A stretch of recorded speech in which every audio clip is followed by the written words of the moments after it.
Every book has a moment before the page. A decision, a risk, a story worth telling. This is Authors After Action. Conversations with authors about the journey, the work, and the lessons learned along the way. Welcome, everybody, to Authors After Action. I'm Don, and today we've got a special guest. Mr. Marshall is a polymathic, intellectual, and human development engineer with over 50,000 hours devoted to the study and practical application of human potential.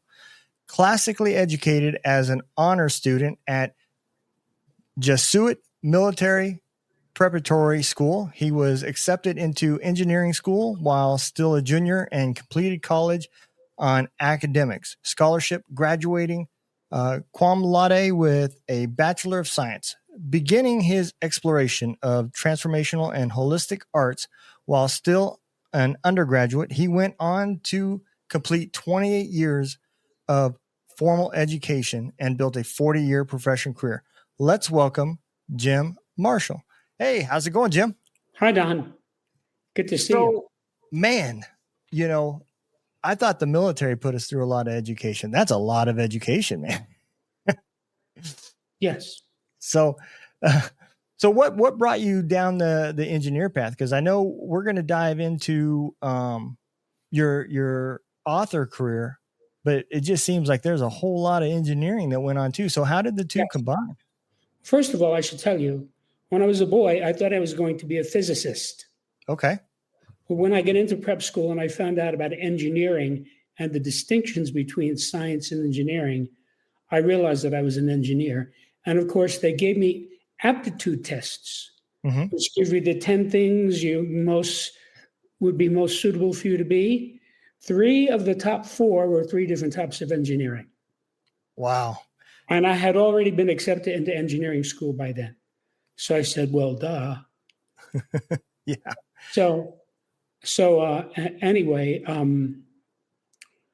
what happened was, of course, when I started out in engineering, I thought I was going to be engineering physical things, as did all the other engineering students, airfoils, motors, and electrons and things like that. But by the time I had my bachelor's degree, it was clear to me from my polymathic studies that I wanted to engineer the human psyche, because it is the area of greatest unknown, of greatest mystery. Yeah. And more importantly, it is the area in which we as a race are failing miserably. 95% of the problems in industrialized society are because people don't understand people. Yeah. What's going on in Minneapolis now? That's all because people don't understand people. Yeah, you are 100% correct. And it's weird because it also seems like people are building products to make people the product, and things like social media and everything else. The people on those platforms are the product. They're not the customer. And so when you do stuff like that, I think it changes the way people look at other people. And you look at social media, how it has came along, and we've gone away from knowing our neighbors' names and having dinner at the table. And it has changed our normal, what we call a normal routine. Yes. And I'm assuming is that kind of similar how what you found when your studies as well? Well, let me put it this way. It has been very clear to me since I was an undergraduate that the entire focus of human civilization is wrong. Okay. The entire approach is fundamentally erroneous. So I had a long career as a human development engineer, where I worked one-on-one with a variety of people of every type, to help them attain higher levels of equanimity, responsibility, capability, serenity, whatever the person wanted. And And all of my clients got better as a result of our work. And I have to realize this was engineering. Yeah. We use engineering principles, engineering tactics, engineering strategies, engineering devices, engineering approaches, et cetera, et cetera, et cetera. Yeah. So I almost never said anything to the client. I let him figure it out. So I basically was using Socratic dialogue aided by biofeedback. Okay. So I know.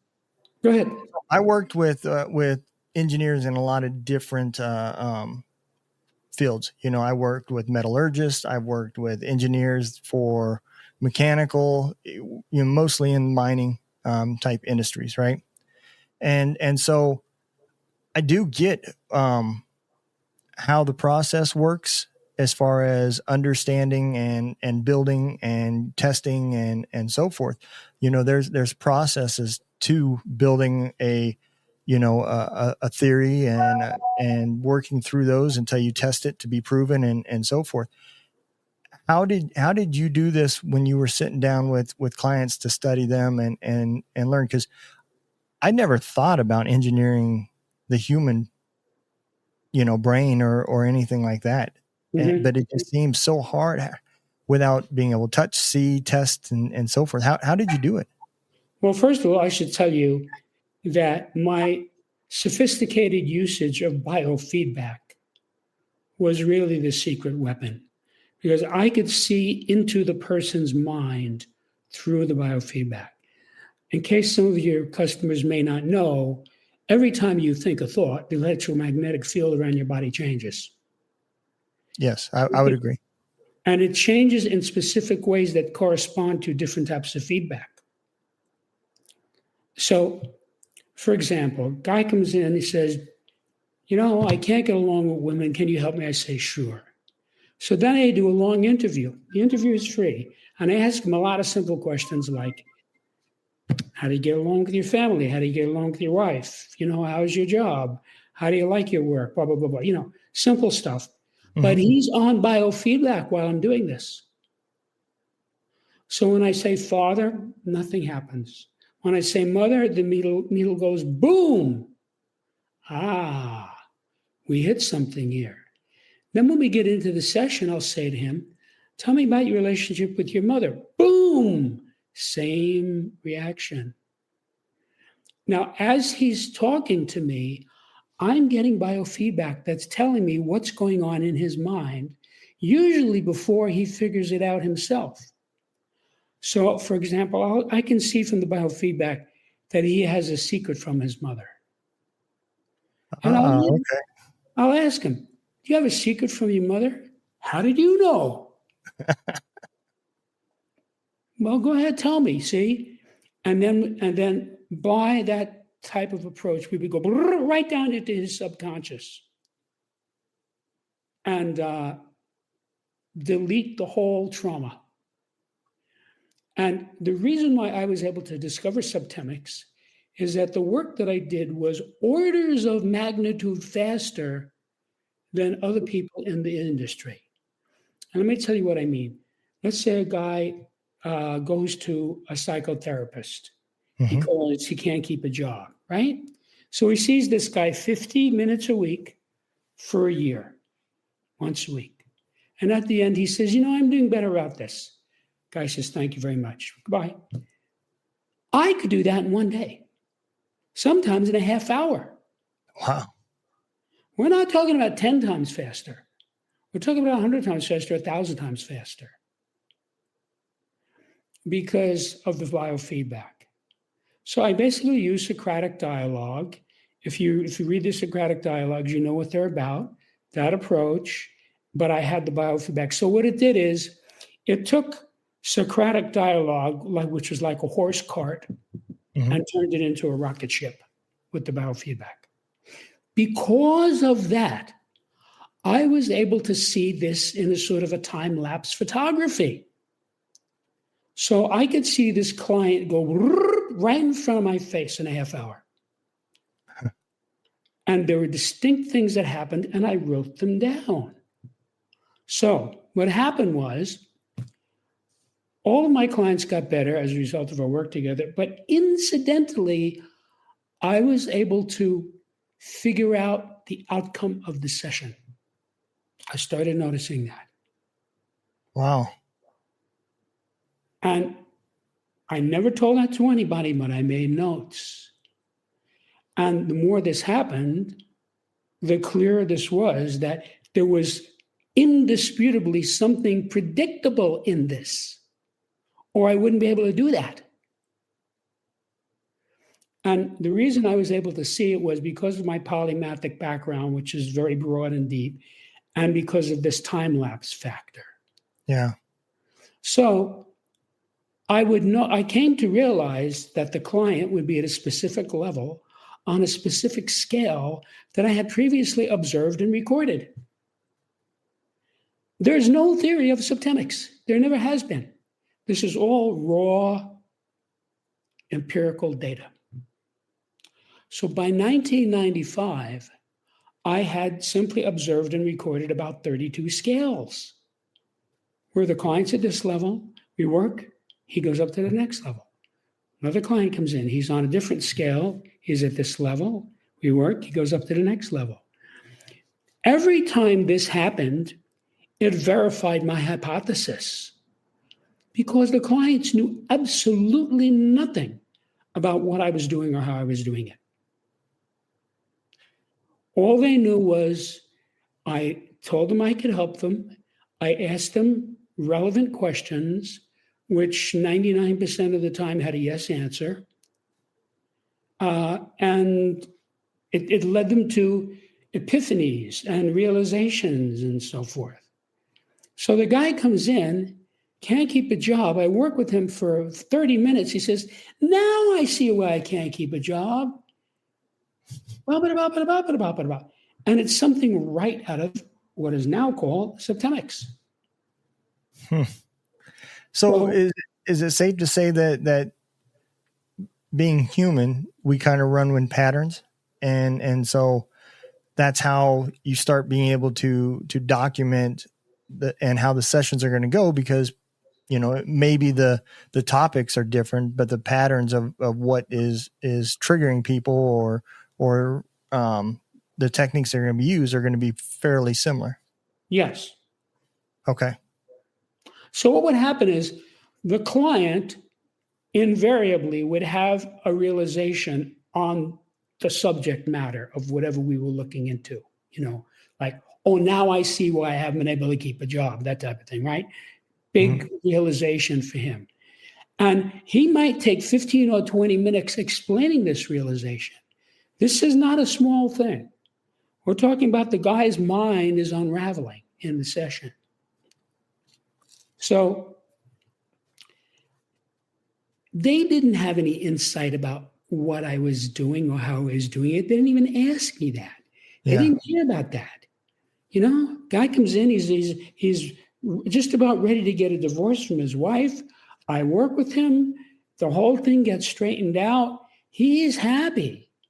He's not going to say, how do you use this meter or anything like that? See, that's he wants to focus on the endpoint. Not right. It's not what he's there for. So because of that, this is extremely valuable scientific data because there's no possible placebo effect and there's no possible power of suggestion. And the fact that many people who did not even know one another, who were addressing different subject matter, ran according to these same phenomena, just verified it. Then I would see it in the session. Oh, I see. He's at this level, and the next level up is this. And I'd write it down. And then I would go out to Walmart. I'm standing in line. I'm looking at two ladies talking. And I see exactly the same phenomenon. Exactly. Now, this happens to me now more or less continuously. Yeah. I mean, all I have to do is look at people and I see these phenomena. The truth is, there are these 35 scales that are natural law, and each has 7 levels. Every person is at some level on every scale. Okay. No exceptions. And the person doesn't know that. But people tell you their levels. If you shut up and listen, they'll tell you. Yeah. So, for example, when Obama ran for president, I had no idea who he was. Most of the people in America never heard of this guy. Yeah. He had only been in the Senate for 2 years. Well, the people in Illinois knew who he was because they sent him to the Senate. But in the Right. other United States, we were like scratching our heads. Who's this guy with this funny name? Well, since he's running for president, I felt I needed to find out who this guy was. And I conducted a septemic analysis. And I was able to spot his level on the scale of basic purposes. Now, what could possibly be more important to know than someone's basic purpose? Because it's what the person is trying to do all the time, whether or not he succeeds. And I spotted his basic purpose, and that informed me whether or not I wanted to vote for him. Now, I should tell you, I know the basic purpose of every president of the United States, going back as far as Franklin Delano Roosevelt, and many of the presidents that I studied, such as Washington and Jefferson and Lincoln. Now, there are some I don't, and probably if I had some free time, I wanted to figure out Millard Fillmore's basic purpose, I probably could do it. But I had to study him, see? Right. So obviously I studied Washington and Jefferson and Lincoln because all educated people in America study that. I mean, there's no getting around it. Yeah. He comes up in every history book, blah, blah, blah, every political science book. So by 1995, I had 32 scales that I had simply observed and recorded. And they varied in length between 3 and 7. So I had one scale, which was a 6-level scale, which I had been using for decades. So I knew it worked. So I was trying to assess this particular client against this particular scale. In other words, where is this client on this scale? Because when you get that, you have an insight about the person, which is what I would need. I couldn't figure it out. I could not spot this person on this scale. This went on for some time. Then I said, wait a minute. I see what's going on here. There's a 7th level. I had never seen that level before, so I had not recorded it because I had never observed it. But as soon as I saw what it was, I understood the client retroactively and going into the future perfectly. I understood exactly what this person was about. And I also knew where to insert it into the scale. That was not a question. At that moment, that scale went from being a line, which is what a scale is, to a plane, meaning a whole body of data. Yeah. So suddenly, instantaneously, without my looking for it, I had this table in front of me about this scale. And it was filled with mathematics. It had all these interlocking, intersecting, interacting mathematical data that all reinforced one another, which is what you get in mathematics. So, having taken 26 semesters of math and loved every minute of it, I was able to recognize this as mathematical because I'm a mathematician, among other things. Yeah. Then I thought, wait a minute.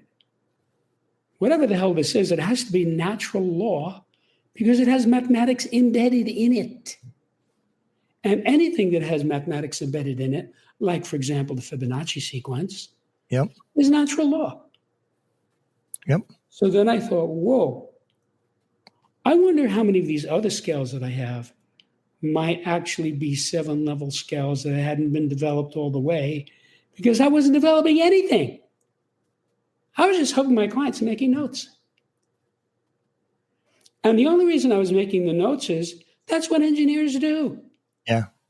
We make notes. So I then, knowing what I was looking for, inspected all these other scales And in a short period of time, each of them went to 7 levels. And when it did, it manifested mathematically.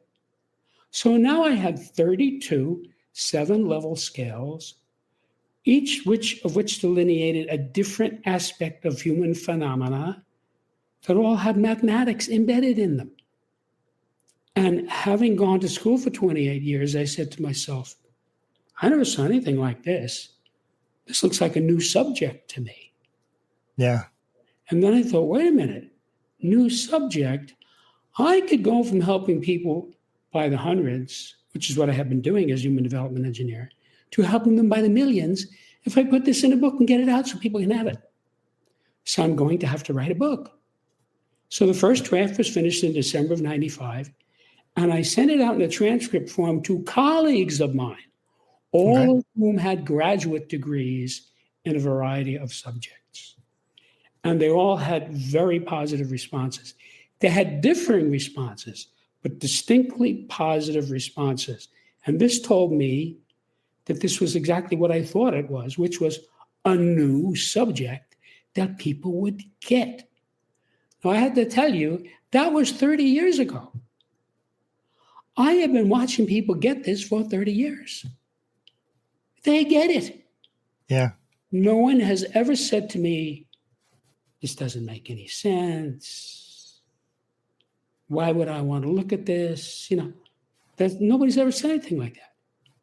What they do say is, let's say there's a guy, he's in a bookstore, right? And he sees Septemics on the bookshelf, takes it out, opens it up, picks a chapter at random, and he looks at the table in which the scale is presented, right? Mm-hmm. And he'll say something like, oh, this makes sense. Goes to the next one. Yeah, this makes sense. You know why? It's natural law. Yeah. Remember the first time you saw the Pythagorean theorem? You were maybe 12 or 13 or 14? Yeah. It didn't take long to figure out this was natural law. It had made a lot of sense. It was incontrovertible. It was very useful. It doesn't take a lot of brains to figure that out because it's natural law. That's what happens with this book. Now, after they actually study it and analyze it, and the reaction becomes something like, wow, this is big. That's what they tell me. Jim, this is big. So this is very user-friendly stuff. That's why I worked on it. And I should tell you, beginning in 1995, when I wrote that first transcript, I worked on the book for 25 years. And the reason for that is, first I had to discover the phenomena. Yeah. And I pretty much already explained how that was done, although I did find 3 more scales while I was doing the writing of the book. Then I had to take this data and use it to craft a workable philosophic system. Now, in the world of engineering, you're never allowed to say, whoops. Right?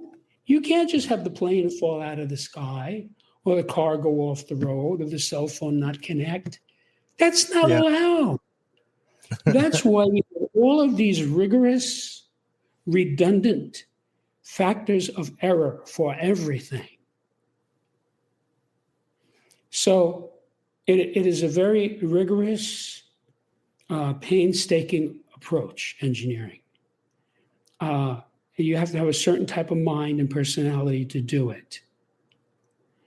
And so it took 20 years for me to work this into a workable philosophic system, because I had to create something that I knew would work all the time for every person.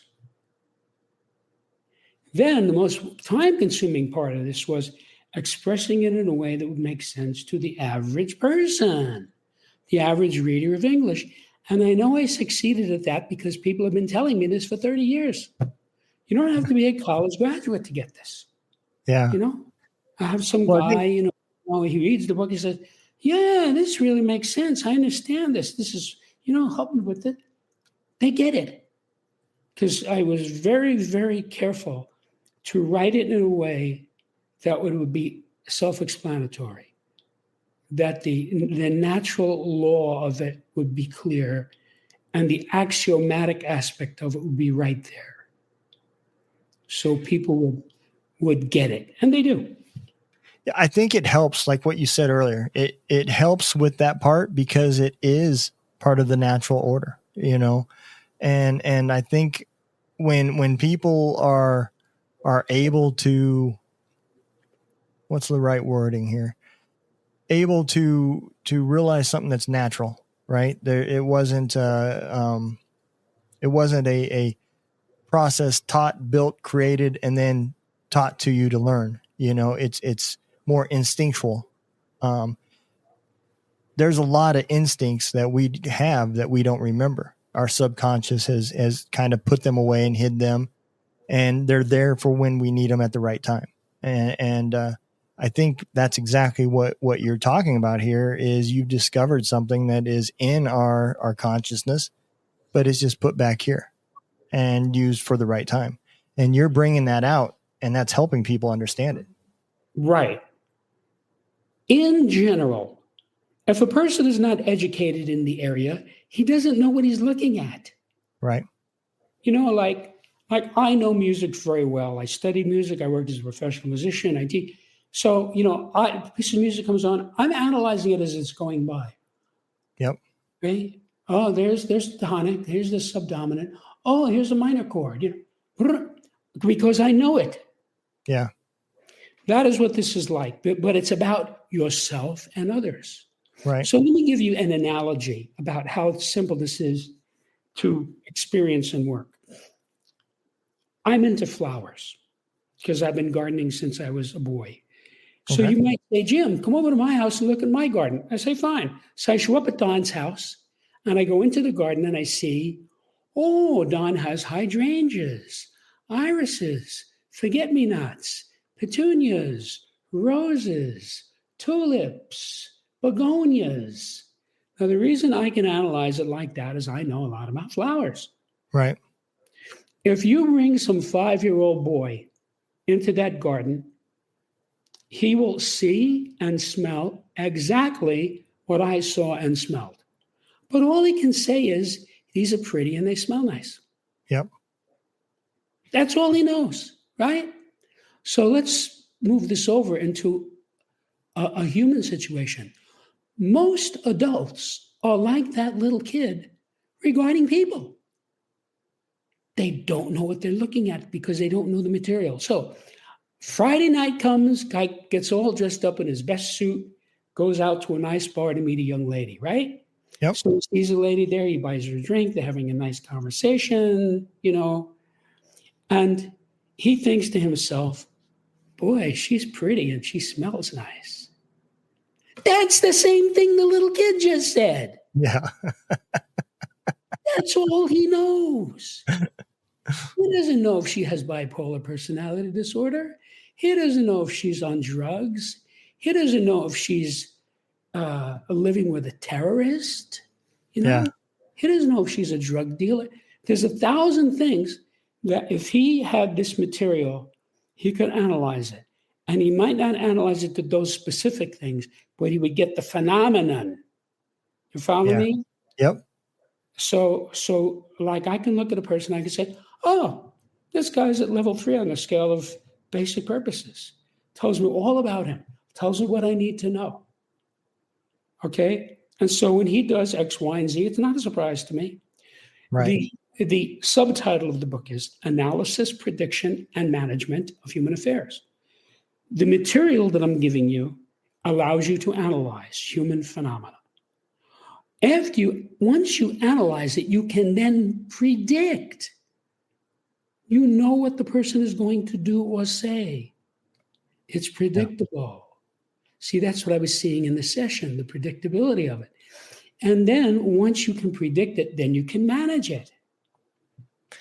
And this has a lot of uses. I mean, what you identically have not trying to say created, but what you've discovered is a way for people to start understanding people's agendas and what their thought process is and what are they trying to get to? Where is their end game that they're trying to be at.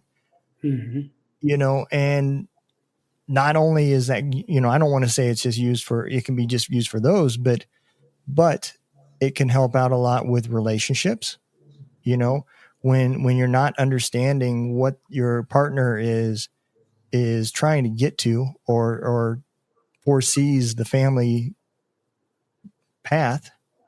Something like this would get rid of that confusion, similar to we used to talk and there was never no misunderstanding. And now husbands and wives are texting back and forth and nobody can tell whether they're mad, sad, happy, or anything because they don't have the sound reflections and everything else that we used before to analyze it. Well, now you would know that by knowing your partner in a more deeper way. So yeah, it makes perfect sense. When you started writing this book, and I know we're kind of getting up in the time, but I want to dig into the writing process, right? So when you wrote your book and you sat down and you said, man, I've got all of this data and I'm reaching a good sized number of people, but a book would reach even more. How did you sit down and start sorting through all this data and figuring out how do I lay this out for the reader? Well, first of all, you have to realize that the sessions themselves gave me the phenomena. Right. Guy comes in, I can see, this guy's at this level on this scale. I'm not saying it, right? Mm-hmm. That means if he gets better, he's going to go up to the next level, and I know what that level is. And that's what would happen. Okay, so this only made me better at what I was doing. Right. Because when you know where you're going, it's a lot easier to steer somebody into it. Yep. So I had these skills. Then, as I said, I had to work with the material to make it a foolproof system. And that took 20 years. In other words, I would not have even released this if it were not something that would work all the time for anybody who could read English. Right. And that's a large part about, whenever you're trying to prove it, it has to be something that is repeatable and can be done by anybody in order to be proven. Right. And so when you sit down and put this in the book, obviously you were thinking of the reader and how you were going to lay it out. What part of it, was there any part of it that became difficult? Was there any process part of it? Well, let me say this. As I said, it was very time consuming to express this in a way that would make sense to the average reader of English. Right. And just as a frame of reference, when Einstein told us the theory of relativity in 1905, and then in 1915, the next one, he wasn't writing for the public. He was writing for other physicists and mathematicians. Yep. And that's generally what goes on. Right. When James Clerk Maxwell came up with all of these equations for electromagnetic phenomena, he wasn't trying to teach some average guy. It was only for the science community, right? Yep. I had a much bigger task because I wanted the people of Earth to have this so they could use it to help themselves and the people around them. So I literally, this is an 86,000 word book, I literally went through it word by word and asking, is this the best way to say this? Am I really making it clear? Yeah. I also should tell you that there were at least a half a dozen rewrites of this book. Because what happened is I told you about the first version of it. Mm-hmm. And when I got all that positive feedback, I said, well, I have to really do this thing. And I made another version and I released it to colleagues and students and clients and so forth. And I got feedback. Right. Now in some cases, they would actually say, did you think about doing it this way?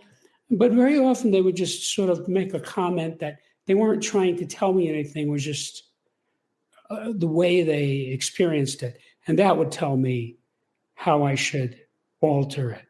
So there was a tremendous amount of work involved in expressing this in a way that makes it comprehensible to the average reader of English. And I know I succeeded because I've been watching people get it for 30 years. Yeah. They get it. Yep. Yeah, you've got the proof. Just it wasn't in a book at that point, you know? Yeah. So, eventually, after 25 years, I said, well, people are getting this. I could keep working on it for the rest of my life, but nobody lives forever, so I better publish it. Yeah. And I did. And the response, I was kind of surprised by the response. There's basically two publics for Septemics. One is people who have no idea what it is. Septemics, what's that? Right? That's most people. Yep. And the other public is people who love it. They love it. It's like Linda Ronstadt. Willie Nelson said, there are two types of men. Those who have a crush on Linda Ronstadt and those who don't know who she is. It's true. Yeah. So, it's like she's so magnificent. Any way you slice it, it's like this 1 in a trillion person. So people are not lukewarm about this book. Right. They get it. They get it and they find out right away, because as soon as you read it, your mind starts to unravel. Oh, that's why I couldn't get along with Gloria when we dated 10 years ago. She was at this level and I was at this other level. And they conflicted. But at the time, he didn't know what it was. But I have to tell you about myself. When I was a young man, this material didn't exist because I hadn't discovered it yet. So I made the same stupid mistakes that everybody else makes. Yeah. Now, for me, that absolutely does not happen, cannot happen, will not happen when it comes to people. People to me are a known quantity. Just like those flowers. I'm walking down the street, I see a guy, he's got chrysanthemums in his yard. So, this guy's got chrysanthemums, that's nice. I don't have to think about it, see? Right. Yep. It's the same way with these levels. Becomes muscle memory. Yeah. I talk to some guy and I can see that, he's at level 5 on the scale of thought. Ooh, I don't want to mess with this guy. So this works both ways. In other words, on the one hand, it allows you to identify upscale people. You say, this guy's high in this scale, high in this scale, high in this scale, high in this. This is somebody I want in my life. This person is going to be an asset to me because he is high on so many scales. Right. And the opposite happens where you say, this guy's low in this scale and low in this scale. Oh, we're done. And I'll tell you an actual story. About a year ago, I'm a single guy. I met this gorgeous blonde, and we were very interested in one another. And so now we're going through the usual getting to know you routine, Yep. What kind of movies do you like? What kind of restaurants do you go to? There's a lot of that stuff in the beginning, right? Yep. You have children, So we're having this discussion. I noticed, she's low on the scale. Okay. And we had another discussion. I said, she's low on this other scale. Okay. We had another discussion. I noticed, she's low on this. Wait a minute. I barely know this person. I've already spotted that she's at or near the bottom of 3 scales. What that means is, from my knowledge of this subject, she's going to be at or near the bottom of 10 or 12 or 15 scales. Yeah. Okay? It's not like it took me a year to figure this out. This was over a few days. Okay? So the next time I saw her, I said, you're a very nice person, but pass. No thanks. Yeah. We hadn't had a fight, no argument, no disagreement, no conflict, nothing. She was shocked, absolutely shocked. She was so surprised that she said to me, who do you think you are? And I did not say the perfect answer, which is I'm the guy who knows Septemics. Yeah. Because she would have no idea what I was talking about. She didn't know anything about Septemics. Yeah.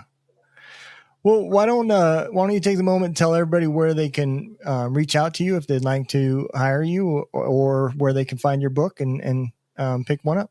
Okay. Well, I would invite your viewers to my website, which is septemics.com, Septemics, where you can see what many readers have said about it, what many journalists have written about it, what the reviews are.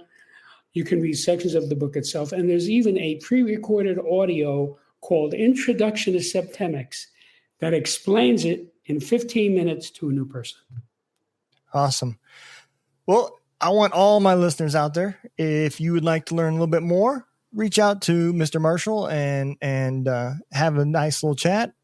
Go to his website, pick up the book, and learn a little bit about yourself and everybody else today. So hope all of y'all had a great time. I enjoyed it. Y'all take care, be safe, and have a good day.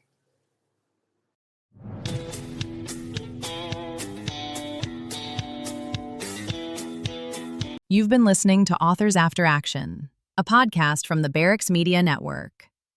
Thanks to our guest for sharing their story, and thank you for listening. You can explore more conversations like this across the Barracks Media Network. We'll see you next time.